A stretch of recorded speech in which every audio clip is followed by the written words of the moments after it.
hearing from my sources in Washington that is still on the table, that President Trump's vision of transforming at least part of Gaza into a Mediterranean riviera is very much still on his mind. And if you look at what's happening in the battleground itself, with the way the population has been moved by the IDF and the 65% of the Gaza Strip, which was announced this week by the IDF, has now under Israeli control, one can see that there would be an area that would be developed by international developers to make a different future for Gazans. The Israeli Prime Minister Benjamin Netanyahu said that his meeting with Donald Trump could definitely help advance a deal over Gaza. The two men are expected to meet at around 11:30 tonight UK time. Indirect negotiations are already taking place over another swap of Israeli hostages for Palestinian prisoners.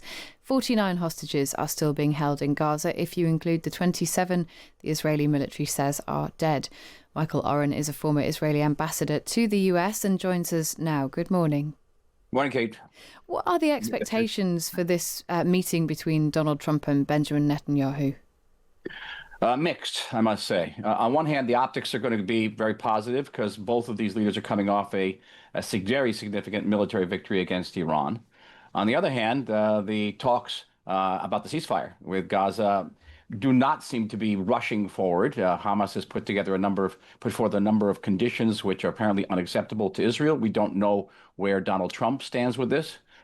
We do know that he wants a deal. He wants a deal because he cannot move forward with his peace plans to make peace between Israel and Saudi Arabia, perhaps Israel with Syria and even Lebanon, as long as the fighting continues in Gaza. So it's like a domino effect here. If you can reach a ceasefire, then peace can break out across large swaths of the Middle East, but it's very tricky. The bigger question, and I stress this, the bigger question is, what is going to be America's response to Iran once it starts rebuilding those facilities that were extensively damaged, or to quote the president, obliterated during the recent fighting? It is not clear whether the United States would react to such an action by Iran or would enable Israel to react militarily by giving Israel a green light. And that's going to be a huge issue on the table. And much of that will depend, no doubt, on the relationship between these two men, because although the support from America for Israel seems to be unwavering, the relationship between the two does seem to have had a couple of bumps in the road recently. Yeah, again, that's a mixed bag too, Kate, because on one hand, Prime Minister Netanyahu was the first foreign leader to visit the president after his second inauguration back in February and in January. But then this is now his third visit since that time in 7 months, which is kind of a world record. I'm not even sure Winston Churchill had that. But not all of these meetings have gone sort of swimmingly well. The previous meeting was one in which Netanyahu sat in the Oval Office and was sort of blindsided when the president announced the opening of direct talks between the United States and Iran. President also praised Erdogan, the Turkish leader, who had been just egregiously critical of Netanyahu and of Israel. So there's no guarantee how this is going to turn out. All I can tell you is that there are extremely weighty issues on the table. The Gaza ceasefire and the continued American-Israeli reaction to Iranian aggression. What's the likely reaction of Hamas? I mean, we know that those peace talks are not necessarily progressing at pace, but where is Hamas in all of this?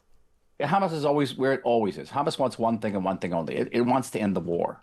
And it wants to come out of the tunnels, declare victory, and basically rearm and reassert its leadership over Gaza. That's precisely what Netanyahu does not want. Wants what he calls total victory. So what you can have is a 60-day ceasefire. I think the sides can agree on the length of the ceasefire. They can even agree on some of the conditions. Some of them are not easy for Israel. It's releasing Palestinian security prisoners from Israeli jails, renewing UN humanitarian aid in the northern part of the Gaza Strip. Parts of the Israeli government are dead set against that. They want Israel and America's aid program in the south. But the big stickler is always going to be, after the ceasefire ends, what then? Does the war cease? Is it the end of the war? Or does Israel retain the right and ability to renew the fighting against Hamas? And that is always, the shoals on which this process always flounder. Do you agree with the modelling? I mean, you're talking about what happens after if there is a ceasefire. There is a story around that the Boston Consulting Group and also Tony Blair's staff from Tony Blair's own organisation have been involved in the planning of the future of Gaza. Some of that is around enterprise zones, an Elon Musk enterprise zone and a sort of Donald Trump strip, if you like. But the main central premise seems to be that it could involve Palestinians leaving the area. Do you agree with that? I don't necessarily agree with it, but I'm hearing from my sources in Washington that is still on the table, that President Trump's vision of transforming at least part of Gaza into a Mediterranean riviera is very much still on his mind. And if you look at what's happening in the battleground itself, with the way the population has been moved by the IDF and the 65% of the Gaza Strip, which was announced this week by the IDF, has now under Israeli control, one can see that there would be an area that would be developed by international developers to make a different future for Gazans. The question is whether some of these some Gazans would leave and go someplace else. Is not dependent on Israel and the United States. It's certainly dependent on the Gazans themselves, as well as third-party countries to take them in. But would you agree with paying them? I mean, that's one of the suggestions, that they should be paid to leave, or they could be offered money to leave. It's not agree or disagree. I don't think it's going to happen very, very easily. And would it be ethical, though? I suppose that's the question for many people. Is it an ethical thing to do? I don't know. Historically, there have been populations that have moved all over the place in Europe and Africa, and there's without precedent. I think the Palestinian issue is particularly charged politically, and there are many people who would see this as an attempt at ethnic cleansing. Yeah. No one's asking the Palestinians themselves what they want to do. That's the end of the day. And I don't know how many of these Palestinians will say, listen, there's no future for me and my family here. I want to go someplace else. Certainly people have done that throughout history. But making that official policy, Kate, I think is very problematic. Finally, last night the IDF announced it would issue 54,000 call-up notices to ultra-Orthodox Jewish students. That's been seen as a sort of a landmark moment, if you like, for the IDF. Do you think that was the right thing for the IDF to do? What does it say about where the IDF is currently that it's had to do that? Well, first of all, there's a tremendous now shortage of reserve soldiers. Our army has been fighting now for hundreds and hundreds of days, and these are not children. These are people with families, with businesses, who pick up a gun and go and fight for their country, which is very admirable. But there's just a limit to what they can do. They're physically and emotionally exhausted and financially stressed. You can imagine this.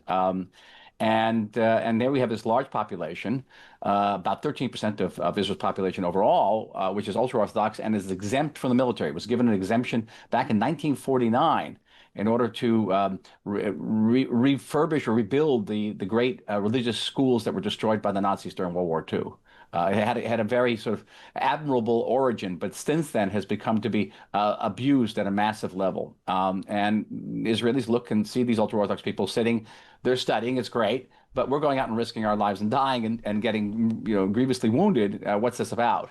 And so what the IDF is taking a step that really is ahead of the government. The government has been unwilling to do this. And the IDF saying, listen, we just can't maintain. We keep on calling these fathers and mothers back to the front lines without sharing the burden equally among all Israeli citizens. Michael Oren, thank you for your time on the programme this morning. Thank you very much. Former Israeli ambassador to the US, Michael Oren.